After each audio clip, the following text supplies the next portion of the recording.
Folks, the chairman of the Wisconsin Democratic Party. Ben, can you hear me? Is that his specific, do you call yourself the chairman of the Democratic Party in Wisconsin? Yes, the Democratic Party of Wisconsin chair. I am switching webcams for maximum color correction effects. There you go. Boom. There we go. That's better. That is impressive. So you've got like multiple camera angles? I have an external monitor with a crappy, cheap webcam, and then I have my laptop that has the better looking one. And so this is my Sam Seder webcam. You know what I'm saying? I bring out the very best in webcam technology when I'm talking to you. Well, I appreciate that. I was just going over that tomorrow is the 10-year anniversary of this iteration of the program, if you can believe it. And you, back when we were in that little crappy closet, you came by to help us out at one point too. I don't know if I remember vividly. I remember you. Well, are you thinking of that room, the windowless room that was like a big cube? I learned a lot from your setup. That became the inspiration for my own cube-like studio back in my podcasting days. Well, I'm sorry you didn't have a chance to see this new studio because it looks it's much nicer. Of course, it was nicer. Now it's just like there's plastic draped everywhere, and it doesn't. It's all strange. So Ben, Wisconsin, there's a lot riding on it, but I have to say, like, we were just talking to Aaron Kleiman from Future Now, and it feels like Wisconsin has been, and you've done an amazing job there in your role. I mean, the fundraising and just the energy around there, and particularly with the primary. It seems like the primary was a huge inflection point and like a pivot point for really the past decade. I mean, almost, I guess it was 9 years ago, I was out in Madison covering the protests. Right when this was it was the first thing we did 3 months into the show, and everything went sideways with Scott Walker. There was a failure to recall him, and it was a failure to sort of turn that energy into voting people out. And it feels like the primary this year, because of the Republicans basically saying to Wisconsinites, like, yeah, we don't care about your health. That seemed to change everything. Is that, oh, you tell me. So I think that the untold story of Wisconsin is a progressive movement that Republicans tried to smash with a sledgehammer for a decade that refused to break. This is, they went after unions. They dissected them hammer and tong. Then they went after young people. They went after Black Wisconsinites with these insanely harsh voter ID laws, and then moving DMVs out of city centers. Everything they could do, rewriting campaign finance laws, making it so gerrymandered that Democrats could win 54% of the assembly vote in 2018, and Republicans got 64 of the legislative seats, or 63 of them, I should say. This kind of massive assault on democracy, and people kept working and organizing, and I think you saw the result of that in the spring.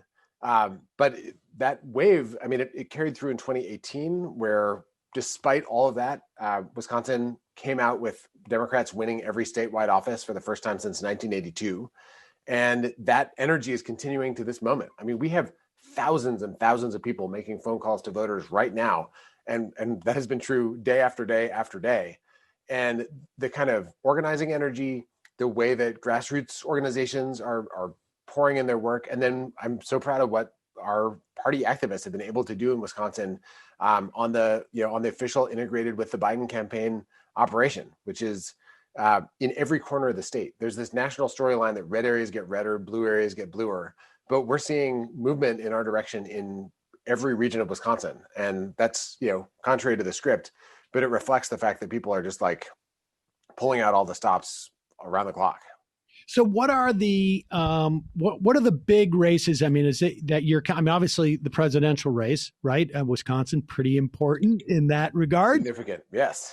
I understand last time it didn't work out as well. But it seems to me that there's like two different things that are going on. Like one, I know you got like some state house races that you're looking at. And also on some level, people are starting to talk about Ron Johnson, like that maybe this is a good way to sort of create an infrastructure in which to take him on. What, aside from Joe Biden coming out the victor, and hopefully it would be really nice if you guys could wrap this up early in the evening. But what else is on the ballot? Like I know in the during the primary there was a big Supreme Court race, still unbalanced court, at least in terms of progressives. I know they don't have it Republican or Democrat there, but what else is on the docket for you guys? Like when you have your big board, because I know you have a big board in there.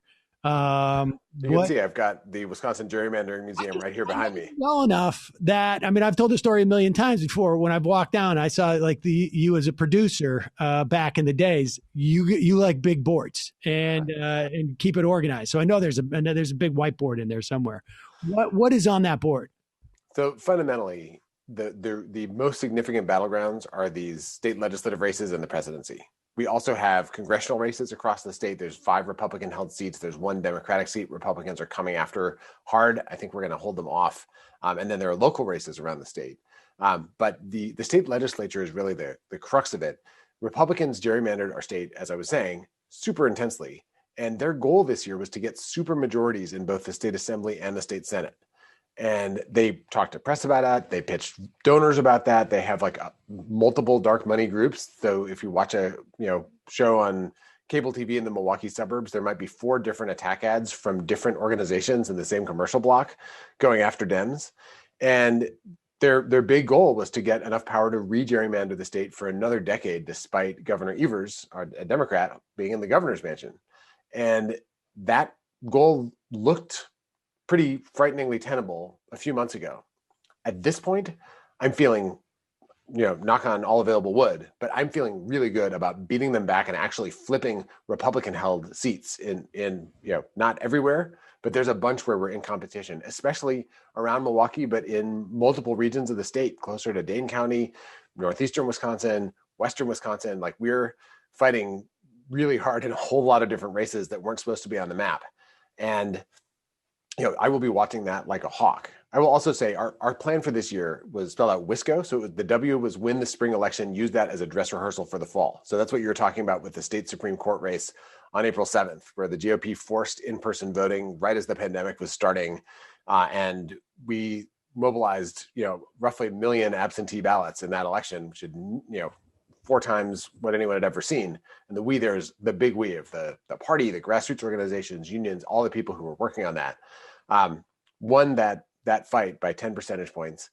So W and WISCO would win the spring. I and WISCO was inspire, recruit, train thousands of volunteers during our national convention, which was in Milwaukee in some sense. It was virtual, but we held this massive virtual training.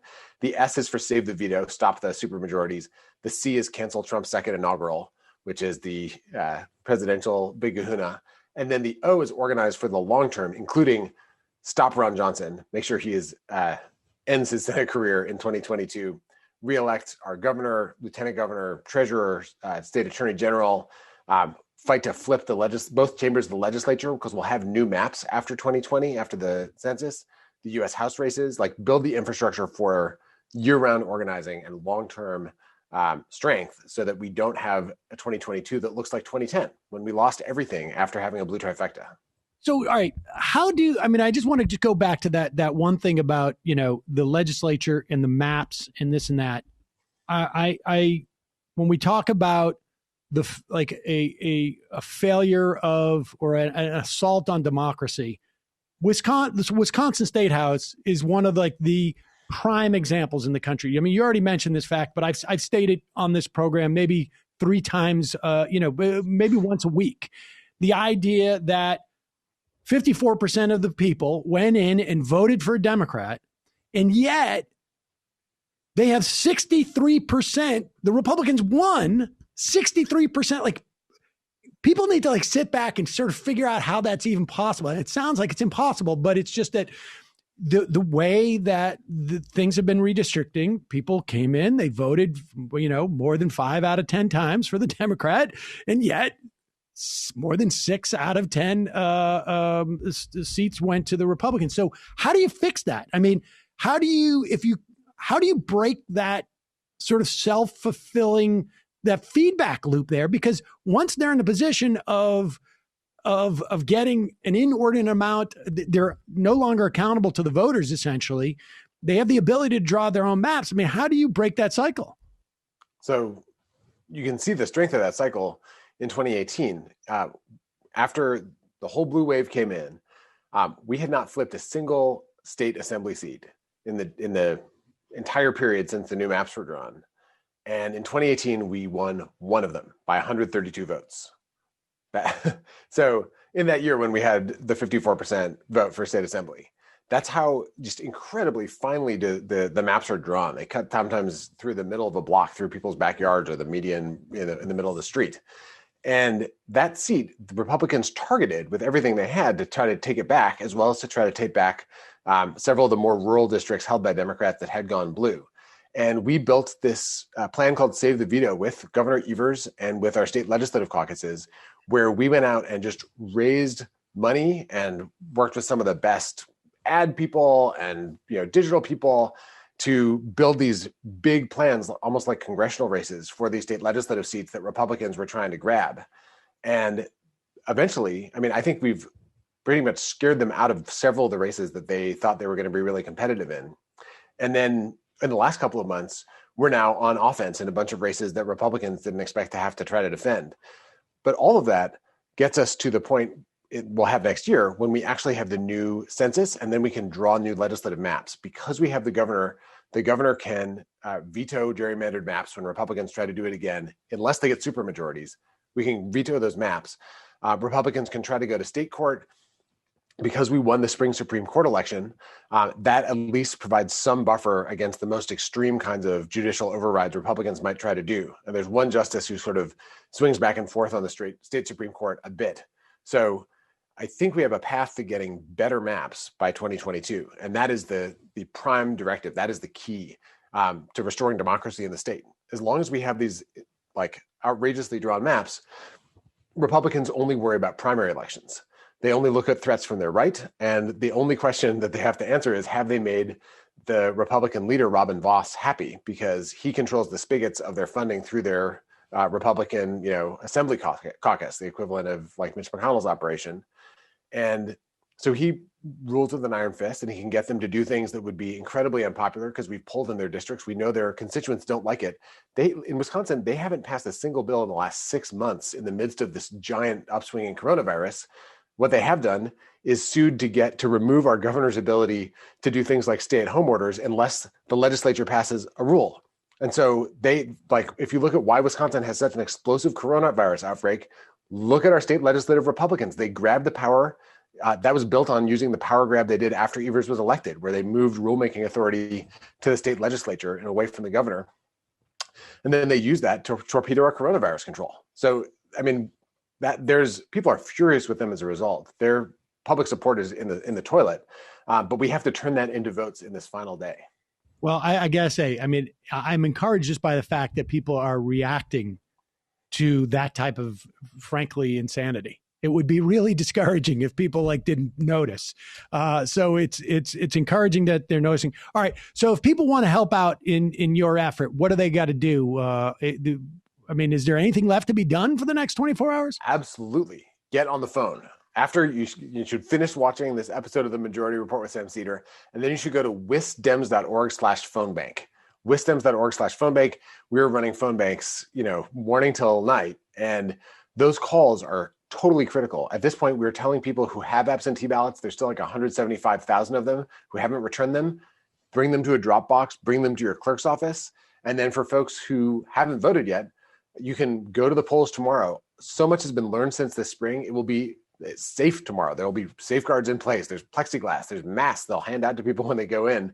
So go and cast your ballot. And in Wisconsin, you can same day register. So even if you're not registered, this is the one thing Republicans failed to dismantle. You can still bring your proof of residence and your ID and go to the polls, register to vote, cast your ballot on the same day. And it's all hands on deck. Wisconsin, the polling looks good. And we have this history of polling leads collapsing very rapidly at the end. And so we were taking nothing for granted in the last stretch. All right. What's that address again? WISDEMS, wisdems.org/phone bank. And I will say that the reason why the Koch brothers and the AFP and Scott Walker started with Wisconsin, I think, in this like sort of latest iteration of their assault on democracy, was because of the history that Wisconsin had in the progressive movement in terms of unions and whatnot. And I think they felt like if we can do it here, we can do it anywhere. And they did roll out a lot of stuff through ALEC that they had basically piloted in Wisconsin. You know, the whole notion of so-called right to work states, and on a national level, the Janus ruling in many respects, a lot of that was born in that pilot program, if you will, by Scott Walker in Wisconsin. So to take back Wisconsin, it's not going to happen overnight, but a lot of it's already taken place. Ben Wikler, thanks so much for showing up today. Good luck. Thank you, Sam. Good luck to all of us, and I hope every one of your viewers gets some nice conversations with Wisconsin voters in the next 36 hours. Right. You can talk about cheese and stuff like that. Yeah, it's great. All right, Ben. Appreciate it.